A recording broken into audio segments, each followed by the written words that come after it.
Hi friends. तर या अगोदर आपण ज्या क्रायटेरियावर टाइप्स ऑफ रिएक्शन पाहिले होते तर तो क्रायटेरिया होता nature and number of reactants and products. आणि या आधारावर आपण 4 टाइप्स पाहिले होते. तर त्यामध्ये पहिला टाइप्स जो होता तर तो होता कॉम्बिनेशन रिएक्शन, ज्यामध्ये 2 or more रिएक्टंट्स एकत्र येऊन सिंगल प्रोडक्टचं फॉर्मेशन करतात. सेकंड टाइप पाहिला होता आपण डिकम्पोजिशन रिएक्शन, ज्यामध्ये सिंगल रिएक्टंट्स हा 2 or more प्रोडक्टचं फॉर्मेशन करतो. त्यानंतर हायली रिएक्टिव्ह मेटल जर अदर मेटलला त्याच्या सोल्युशनमधून जर डिस्प्लेस करत असेल तर त्या रिएक्शनला आपण म्हणलो होतो displacement or single displacement reaction. आणि फायनली आपण पाहिलं होतं डबल डिस्प्लेसमेंट रिएक्शन, की ज्यामध्ये ॲक्च्युअल आयनचं एक्सचेंज होतं. आणि सो हे 4 टाइप्स पाहिल्यानंतर आता आपल्याला जो रिएक्शनचा सेकंड क्रायटेरिया आहे की हीट ही आयदर ॲब्झॉर्ब व्हायली का गिव्ह या ठिकाणी प्रोव्हाइड करावी लागते. ओके, हीट इज लॉस और हीट इज गेन. तर या आधारावर 2 टाइप्स आपण डिस्कस करणार आहोत. तर आपला पॉइंट आहे endothermic and exothermic processes and reaction. तर जी हीट आहे ही एकतर ॲब्झॉर्ब केल्या जाईल किंवा गिवन अवे बाहेर पडेल. तर असं होतं व्हेरियस रिएक्शन अँड प्रोसेसेसमध्ये. तर याच आधारावर ओके, तर प्रोसेसेस अँड रिएक्शन या आधारावर रिएक्शनचे 2 टाईप, एक आहे एंडोथर्मिक आणि दुसरा आहे एक्झोथर्मिक. आता एंडोथर्मिकला जर आपल्याला डिफाईन करायचं असेल तर हीट जी आहे ही आउटसाइड पासून जर ॲब्झॉर्ब केली जात असेल ओके फिजिकल चेंजेसच्या दरम्यान, तर डेफिनेटली ती प्रोसेस एंडोथर्मिक आहे. जसं की मेल्टिंग ऑफ आईस असेल, बर्फ वितळणे, तर ॲक्च्युअल आईसनं काय केलं या केसमध्ये की सराउंडिंगमधली हीट ॲब्झॉर्ब केली आणि दॅट्स वाय त्या आईसचं टेम्परेचर स्लाइटली इन्क्रीज होऊन तो मेल्ट व्हायला लागला. कारण आपल्याला माहिती आहे की वॉटरचा फ्रीजिंग पॉईंट आणि मेल्टिंग पॉईंट एकच आहे 0 डिग्री सेल्सिअस. सो त्यापेक्षा जास्त हीट जर ॲब्झॉर्ब करत असेल. आणि हे पण लक्षात ठेवायचं की आपण पाहिलं होतं की जी आईसची डेन्सिटी आहे ही सर्वात जास्त 4 डिग्री सेल्सिअसला असते है ना, कारण ते वॉटरचं एनएमएलएस बिहेवियर आहे. तर मेल्टिंग ऑफ आईस यामध्ये हीट ॲब्झॉर्ब केली गेली, that's why it is a endothermic reaction. त्यानंतर आहे dissolution of potassium nitrate in water. आता डिसोल्युशन काय आहे, तर एखादा सबस्टन्स डिस्ट्रक्ट होत असेल, नष्ट होत असेल एखाद्या पदार्थामध्ये मिक्स होऊन, तर त्याला आपण डिसोल्युशन म्हणायचं. तर पोटॅशियम नायट्रेट जेव्हा वॉटरमध्ये डिसोल्यूट होतो तर या केसमध्ये हीट जी आहे ही ॲब्झॉर्ब केल्या जाते. कारण आपण वॉटरचं एक ॲक्टिव्हिटी तर बघणारच आहोत आपण की या केसमध्ये वॉटरचं टेम्परेचर जे आहे पोटॅशियम नायट्रेट ॲड करण्याच्या अगोदर हे जास्त होतं आणि पोटॅशियम नायट्रेट ॲड केल्यानंतर ते कमी झालं. याचा अर्थ हीट जी आहे ती सबस्टन्सनं ॲब्झॉर्ब केली and that's why this process is known as the endothermic process. आता सेकंड केसमध्ये जर पाहिलं आपण तर हीट जी आहे ही गिवन अवे बाहेर पडत असेल, हीटचा लॉस होत असेल फिजिकल चेंजच्या दरम्यान, तर अशा प्रोसेसला आपण एक्झोथर्मिक प्रोसेस म्हणू. जसं की formation of ice from water. तर वॉटरपासून आईसचं फॉर्मेशन करायचं असेल, अर्थातच वॉटरचं टेम्परेचर आपल्याला रिड्यूस करायचं आहे. टेम्परेचर रिड्यूस अर्थातच त्यामधल्या हीटचा loss, definitely heat given out व्हायली अँड दॅट्स वाय वॉटरपासून आईसचं फॉर्मेशन ही एक एक्झोथर्मिक प्रोसेस आहे. त्यानंतर आहे dissolution of sodium hydroxide in water. तर वॉटरमध्ये आपण जर सोडियम हायड्रॉक्साईड ॲड केला तर सोल्युशनचं टेम्परेचर हे इन्क्रीज झालं असतं अँड दॅट्स वाय या केसमध्ये हीट जी आहे ही बाहेर पडली given away and that's why this is an example of exothermic reaction. आता ओव्हरऑल जर पाहिलं आपण तर ही जी आता आपण ॲक्टिव्हिटी पाहिली सोडियम हायड्रॉक्साईड इन वॉटर, तर यामध्ये काय झालं की याच पद्धतीची आणखीन एक ॲक्टिव्हिटी आपल्याला दिली आहे की जे कॉन्सन्ट्रेटेड सल्फ्युरिक ॲसिड आहे. ओके, तर ॲज वी नो की त्याला डायल्यूट करायचं असेल तर आपल्याला स्लोली वॉटर ॲड करावं लागतं. तर जेव्हा आपण वॉटर त्यामध्ये ॲड करतो तर लार्ज अमाऊंटमध्ये हीट जी आहे ती लिबरेट होते, लॉस होते, बाहेर पडते.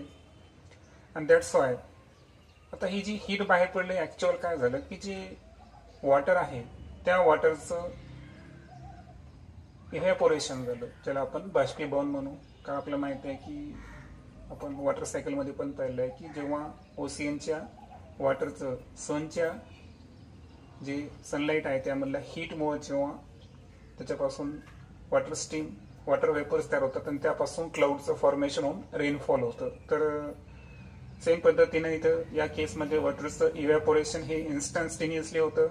आणि हे जसं आपण सल्फ्युरिक ॲसिड जो होता कॉन्सन्ट्रेटेड फॉर्ममधला याच्यामध्ये वॉटर ॲड केलं की लगेचच त्यामधल्या वॉटरचं काय होतं या ठिकाणी इन्स्टंटेनियसली इव्हॅपोरेशन होतं. आणि हे जर आपण थोडं रॅपिडली केलं म्हणजे वॉटर ॲड तयार करण्याची प्रोसेस ही जर फास्टली केली तर अशा वेळेस ॲक्सिडेंटसुद्धा होऊ शकतो. म्हणून काळजी घ्यायची की आपल्याला थोडंसं सावकाशपणे स्टिअर वगैरे करत हळूवारपणे वॉटर ॲड करायचं असतं. So require amount of water जे आहे हे आपल्याला काय करायचं आहे, अगोदर ग्लास कंटेनरमध्ये घ्यायचं आहे आणि स्मॉल क्वांटिटीमध्ये सल्फ्युरिक ॲसिड जो आहे तो स्लोली आपल्याला स्टिअरिंग करत त्यामध्ये ॲड करायचा आहे. आणि या पद्धतीनं आपण जे कॉन्सन्ट्रेटेड सल्फ्युरिक ॲसिड होतं तर त्याचं डायल्युशन केलं आणि डायल्यूट ॲसिडचं फॉर्मेशन केलं. हे होत असताना जरी आपण स्लोली ॲड केलं मात्र वॉटर जे आहे हे वेपर्सच्या स्वरूपात बाहेर पडणार. म्हणजे याचा अर्थ स्मॉल अमाऊंटमध्ये हीट जी आहे ही डेफिनेटली लिबरेट होणार. आता एक ॲक्टिव्हिटी आपल्याला दाखवली होती की ॲक्टिव्हिटीमध्ये जर पाहिलं आपल्याला तर 2 प्लास्टिकच्या बॉटल्स आपल्याला घ्यायच्या आहेत आणि प्रत्येकामध्ये आपल्याला 100 मिलीलिटर ऑफ वॉटर हे ॲड करायचं आहे. आता आपल्याला माहीत आहे की प्लास्टिक जो आहे तर त्यामध्ये मोबाईल फ्री इलेक्ट्रॉन्स हे प्रेझेंट नसतात. अर्थातच त्यामध्ये हीट आणि इलेक्ट्रिसिटीचं कंडक्शन होत नाही. It is a insulator. So insulator असल्यामुळे या ठिकाणी हीटचा जो डिसिपेशन आहे, लॉस आहे, ओके, तर तो या ठिकाणी होणार नाही. आता हे जे 2 प्लास्टिकच्या बॉटल्स होत्या त्याच्यामध्ये आपल्याला काय करायचं आहे, वॉटरचं टेम्परेचर हे नोट डाऊन करायचं आहे. आणि आपण कन्सिडर करू की दोन्ही वेळेस जे वॉटरचं टेम्परेचर आहे 30 डिग्री सेल्सिअस होतं. Okay, just for consideration.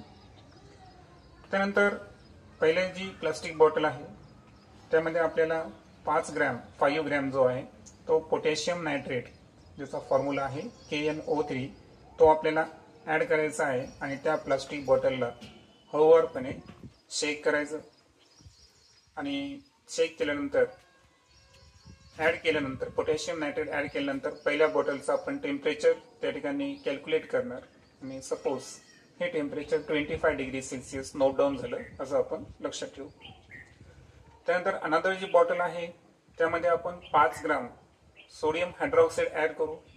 आणि सोडियम हायड्रॉक्साईड ॲड केल्यानंतर जसं मी सांगितलं होतं मला की स्लोली आपल्याला ॲड करून प्रॉपर शेकिंग करायचं आहे. आणि त्यानंतर जी बॉटल शेक करून त्याचं सुद्धा टेम्परेचर आपल्याला नोट डाऊन करायचं आहे. आणि सपोज ते टेम्परेचर 40 डिग्री सेल्सिअस आहे.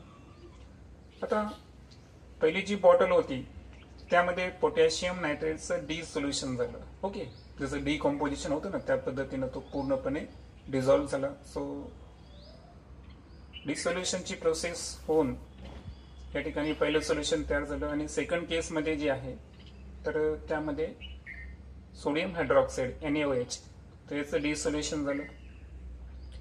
आता पहिल्यामध्ये आपण जेव्हा पाहिलं होतं पोटॅशियम नायट्रेट ॲड करताना टेम्परेचर 5 डिग्री सेल्सिअसनं काय झाला होता, कमी झाला होता. ओके, म्हणजे जे टेम्परेचर 30 होतं वॉटरचं ते after adding KNO3 it is a 25 degree Celsius आपल्या ऑब्झर्वेशनमध्ये. आता यामध्ये हीट जी आहे तर ती ॲब्झॉर्व केली गेली आणि that's why it is a endothermic process. आणि सेकंड केसमध्ये जर पाहिलं आपण तर जे 30 डिग्री सेल्सिअस आपण कन्सिडर केलं होतं वॉटरचं टेम्परेचर तर सोडियम हायड्रॉक्साईड ॲड केल्यानंतर टेम्परेचर नियर अबाउट 40 डिग्री म्हणजे 10 डिग्री सेल्सिअसनं प्लस झालं. That's why it is a exothermic process. So conclusion बुक्समध्ये दिले आहेत की KNO3 जेव्हा आपण वॉटरमध्ये डिसोल्यूट केलं तर या प्रोसेस दरम्यान हीट जी आहे ही सराउंडिंगकडून ॲब्झॉर्ब केल्या गेली आणि त्याच्यामुळं जे रिझल्टिंग सोल्युशनचं टेम्परेचर होतं ते लेस कमी झालं. जसं की आपण 30 वरून 25 कन्सिडर केलं. देन ओव्हरऑल जर पाहिलं तर या प्रोसेसमध्ये हीट जी आहे ही आउटसाइडमधून ॲब्झॉर्ब केली गेली. So it is a endothermic process. आणि सेकंड केसमध्ये जेव्हा आपण सोडियम हायड्रॉक्साईड हा वॉटरमध्ये डिझॉल्व्ह केला, डिसोल्यूट केला, तर हीट जी आहे गिवन आउट बाहेर पडली. कारण वॉटरचं टेम्परेचर 30 असताना सोडियम हायड्रॉक्साईड ॲड केल्यावर प्लस 10 डिग्रीनं टेम्परेचर वाढलं आपल्या एक्झाम्पल संदर्भात. तर हीट जी आहे ती गिवन आउट झाली आणि त्यामुळं सोल्युशनचं रिझल्टिंग टेम्परेचर हे इन्क्रीज झालं. आणि म्हणून ज्या प्रोसेसमध्ये हीट ही गिवन आउट होते that is the exothermic process. आता केमिकल रिॲक्शन जे आहे तर त्या दरम्यान हीटचं सुद्धा एक्सचेंज होत असतं. जसं फक्त नुसतं आयनचं एक्सचेंज होत नाही तर हीटचं सुद्धा एक्सचेंज होत असतं.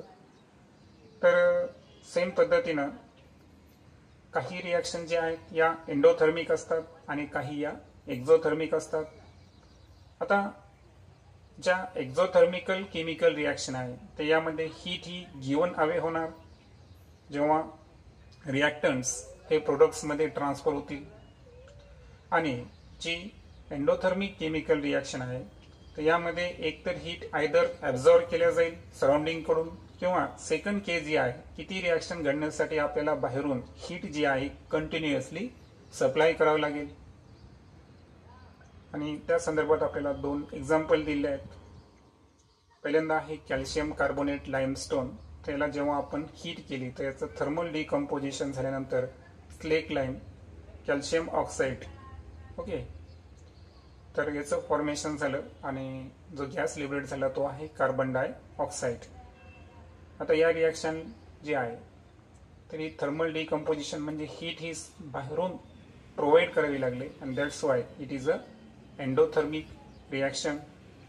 सेकंड केसमध्ये हीच रिॲक्शन जर आपण सेकंड केसमध्ये जी आहे तर पहिल्या रिॲक्टंटचा एक प्रोडक्ट घेतला आपण calcium oxide okay slake lime. तर यामध्ये जर आपण वॉटर ॲड केलं तर वॉटर ॲड केल्यावर फॉर्मेशन होतं कॅल्शियम हायड्रॉक्साईड.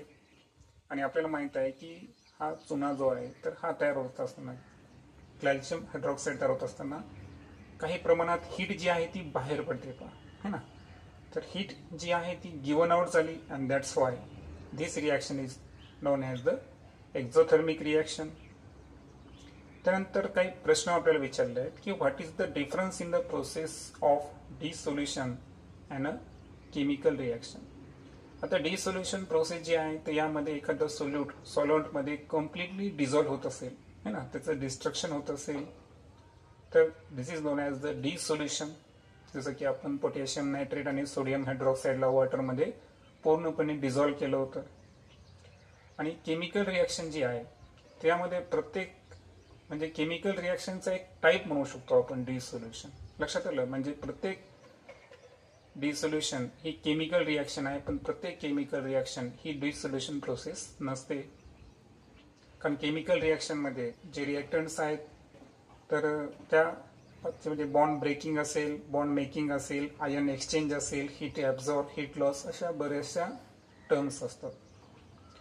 सेकंड क्वेश्चन आहे की does the new substance form when a solute dissolve in a solvent. तर डेफिनेटली सोल्यूट हा सॉल्व्हंटमध्ये जर डिझॉल्व होत असेल त्याचं डिसोल्युशन होत असेल तर फॉर्मेशन होतं सोल्युशनचं ज्याच्या प्रॉपर्टी या सोल्यूट आणि सॉल्व्हंटपेक्षा टोटली डिफरंट असतात.